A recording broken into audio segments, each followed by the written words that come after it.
Hello, ladies and gentlemen, and Merry Christmas, because it is December 22nd at this time.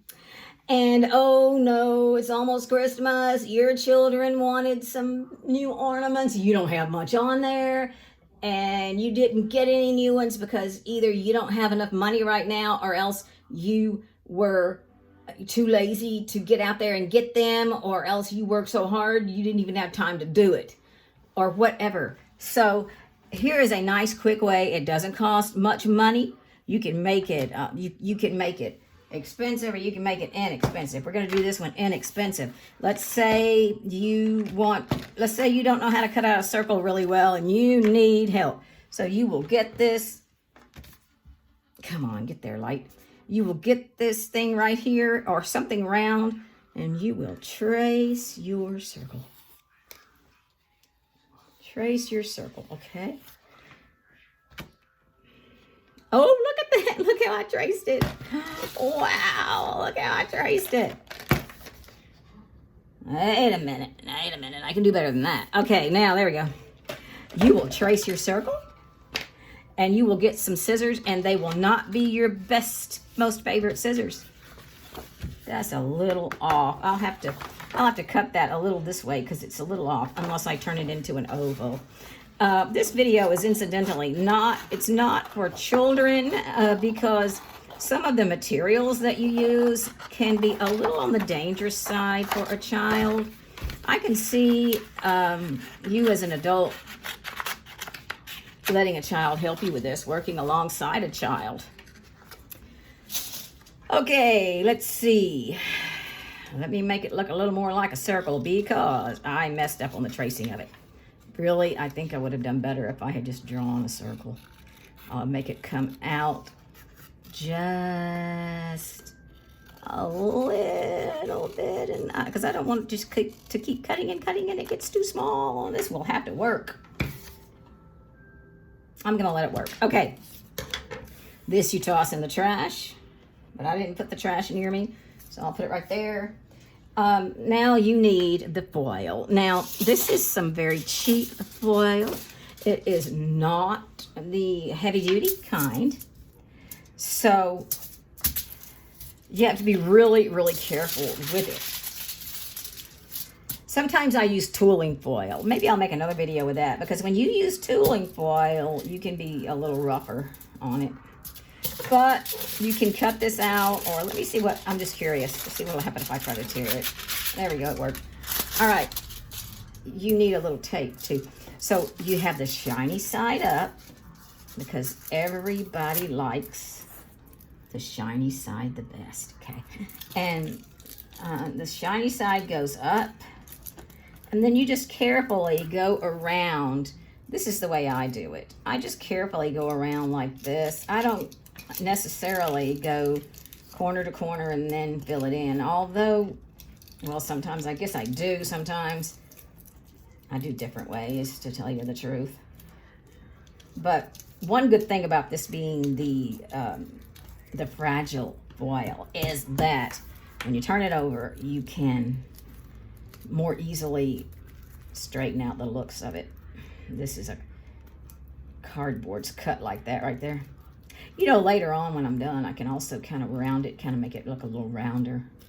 But now you can do two of these and glue them back to back. And oh, I just pulled off all the tape.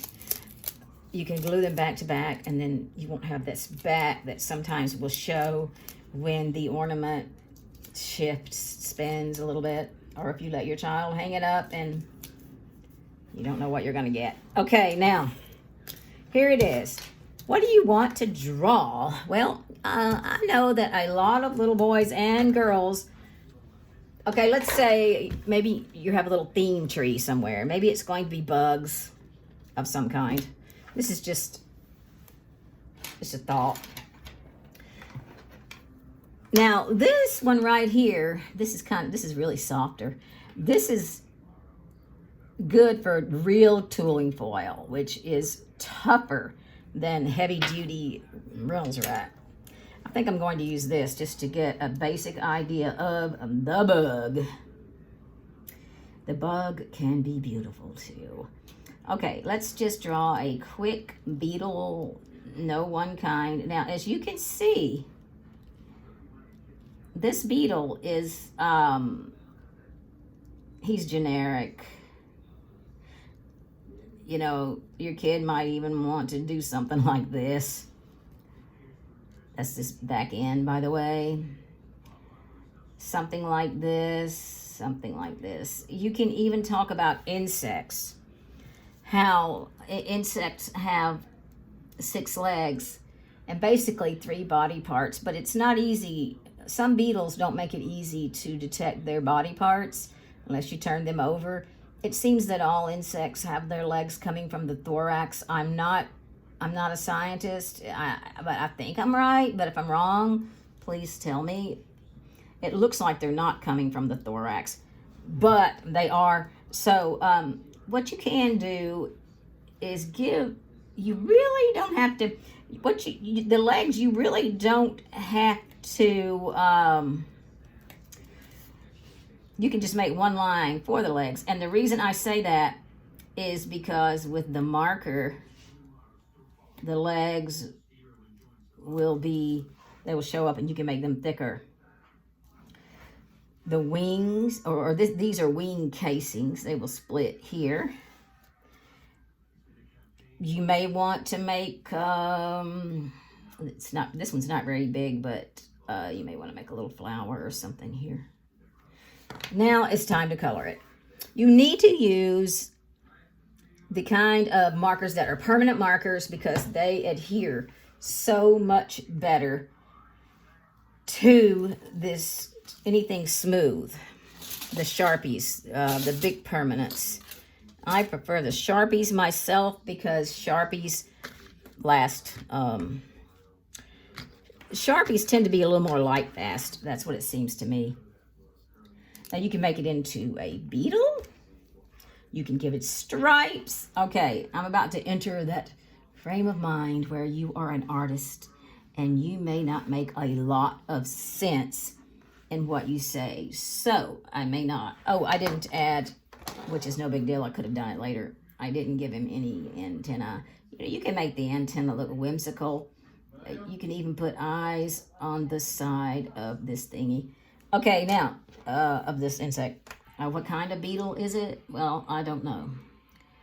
Now, I think right now I'm not feeling very steady. But you could give him stripes.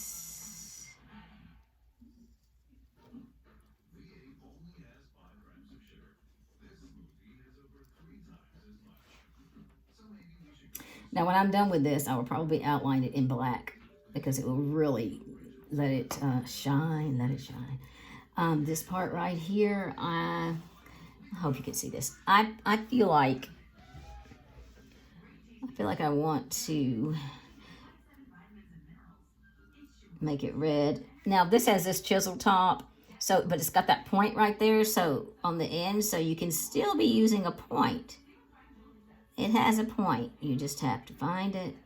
And it's not too difficult to find on these. The good thing about these is if you have to cover large spaces, this chisel does it pretty well. Okay, remember they are permanent markers. They may or may not come out of your clothing. Okay, I'm going to do something a little different with the head. I think, now the thing about green and red, we know that they are Christmas colors. What we may or may not know is that if you mix the green and red together, you'll get a doll color. Let's see, what do I want to do? I'm overthinking it. Just do whatever you want. I think I will put green in there though. Now let me tell you this. When you're putting another color in there alongside this color, the best thing to do is start exactly in the middle between the two. Like right now, when I do bring this green in, I'm going to start in the middle between these two reds so that I don't mix it up too much, not yet, because it's going to make a dark, almost black effect when it hits that other color. And you know what, to me, this, and I don't know how light it's not that light in here. I need to fix my lighting. To me, this green looks rather dark. I might put some lighter green in here also. But, oh, I'm breaking my rule. I'm putting it right by the edge before I put it in the middle. There we go. Now, it's not super neat because I guess I'm trying to teach myself not to be a perfectionist. Somebody told me I was a perfectionist. They didn't see my house, though. Okay, now, I'm going to try a bit of the light. Oh, look, here's a section over here, too. We'll see what to do with that. I'm going to try a bit of light green with it. Now, these are the big ones. You can also use the skinnier ones. And you can use a less expensive brand, too, as long as it says permanent. Let's see what this light green will do. Not as much. But it's pretty. It's shiny. It mixed a little bit with the red right here.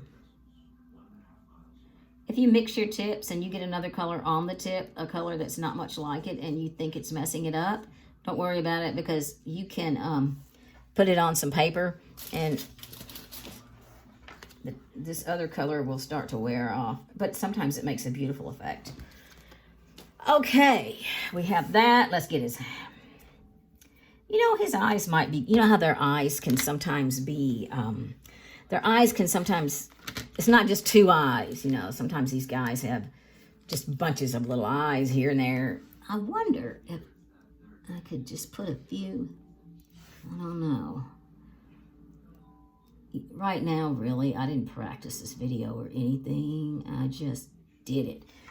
All right, I'm going to put a few little dots of blue, but it needs to be a whole different color that does not look much like blue in order to make it look like he has some complicated eyes.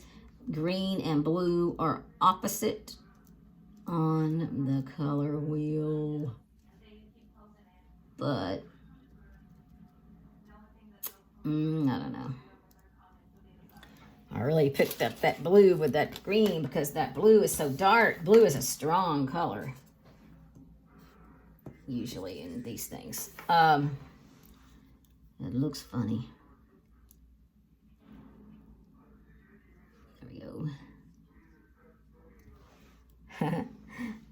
Now, I think this is probably some funny mixture between the blue and the green, and I'm going to use it for the stinger or whatever this thing is. Okay, now his head, I think I'm just going to use what I got for his head. This is like a flower or something here. I'll give it a... Do you know this little set did not come with yellow of all things? Here's some yellow. I think I'll make this flower yellow. I can't believe they didn't give me yellow. Is this dry? No. I'll surround the yellow with black. Glorious black. Okay, now, yes, I must do something with this yellow. I think I will define the yellow. You see how you can barely see the yellow? As a matter of fact, I don't know if you can see it at all. You know, let's see if I can make that a little bigger for you.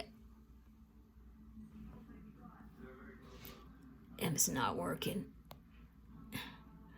Oh, pooey. Oh, well. All right, now, here's what I'm going to do, though. I'm going to define. I'm going to define it last. I need to put the background color in. Then I will put the legs and the antenna over it. And there is a little method that I like to use for the background color. Now, we've got the red and the I could make it a, here's a nice light blue. I could make it, you could even leave it silver if you wanted, but I'm going to show you this method. You have to go fast. You have to be quick. Okay. You put some of this color and you immediately drop that thing down there and just start spreading the color before it hardens. It gives it a nice, and you can't do this for too long without dropping it and spreading it, because just a few seconds after you've done it, the color won't be very spreadable. And yes, it will get on your finger, and that's just what you have to live with. Well, what I mean is, if you're an artist, you have to live with the fact that your hands are not going to be beautiful, sophisticated hands. At least mine are not. Now, some artists can perhaps pull that off. Not this one.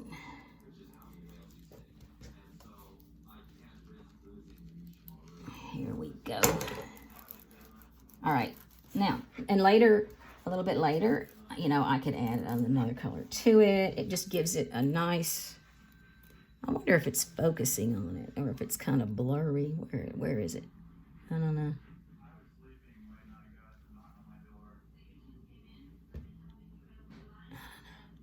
Anyway.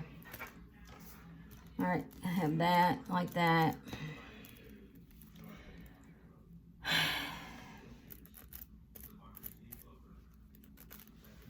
Now, I need to define this flower. I will define, I think I'll go ahead and define it with black. Here comes the black.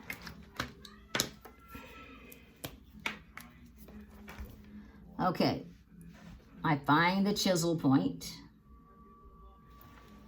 I try to find the flower. Ooh, look what I did, y'all.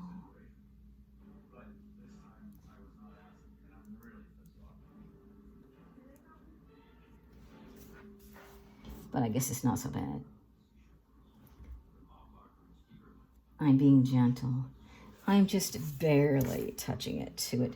Now, all right, let's see. Okay, I want to make the legs. When you start out, you make them skinny. You know, you can put little thingies on them. You know how gross these beetles can be sometimes. And place your hands very carefully. You don't want to, oops, I need to start on this side. You do not want, look how messy. Ooh, there. You do not want to smear things. So be careful where you put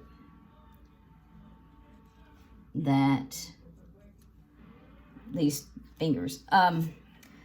And something else too, when I was doing these two, I hesitated. With this one, I didn't.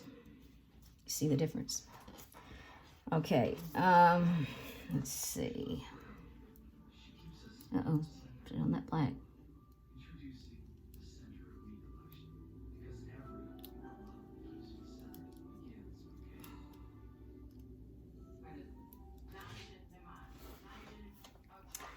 Okay,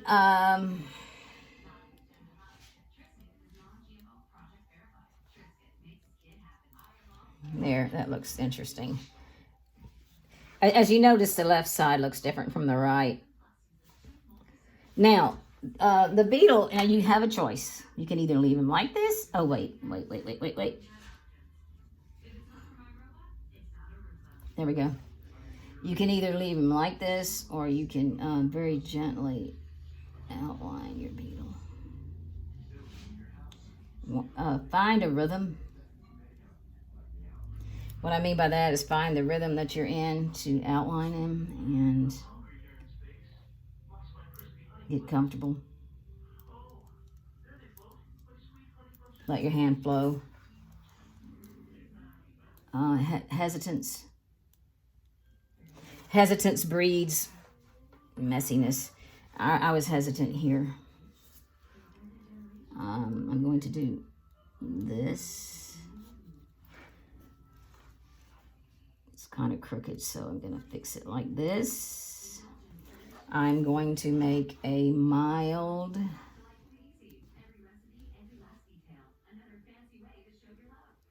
little line down the middle. Now there's one more thing you do need, and I forgot to bring it in here. And you need a little hole punch. If you don't have a hole punch, then what you can do, take anything sharp, and you start here. Start on the outside. I mean on the top, the front. And be sure to just kind of put your finger there. This is an adult that needs to do this. It needs to be sharper than this because I have already dulled this. An adult should do this, not a child. It needs to be sharper than this. And you just kind of do it till you get the hole in it. Or you can put it over something soft like a pile of some papers and things, or a flimsy little box of some sort, and do it like this. Although, hey, this seems to be working. It's not. But I do have a hole punch, and these skewers can be sharper. But I don't want to tear it up. Oh, I don't want to tear it up. Hole punch, hole punch. I'm going to use a hole punch. Anyway, once you get the hole punch, you can put thread in it. You can put almost anything. You can even put a rubber band. You know how you can do a rubber band and even hang it with that. I mean, whatever you have around the house, you can use. But you do need to supervise your children with any of this if your children do it, because, like I say, there's little dangerous elements in it. So, that's all I wanted to say about making that. There is another one that you can make with the tooling foil. And I will probably... Wait a minute. I'm not done. I will probably go over that one as well. Get in there. Oh, and you can turn it like this and make it go in there sooner or later. Okay. Thank you all very much for watching. And talk to you later. Signing out. Bye.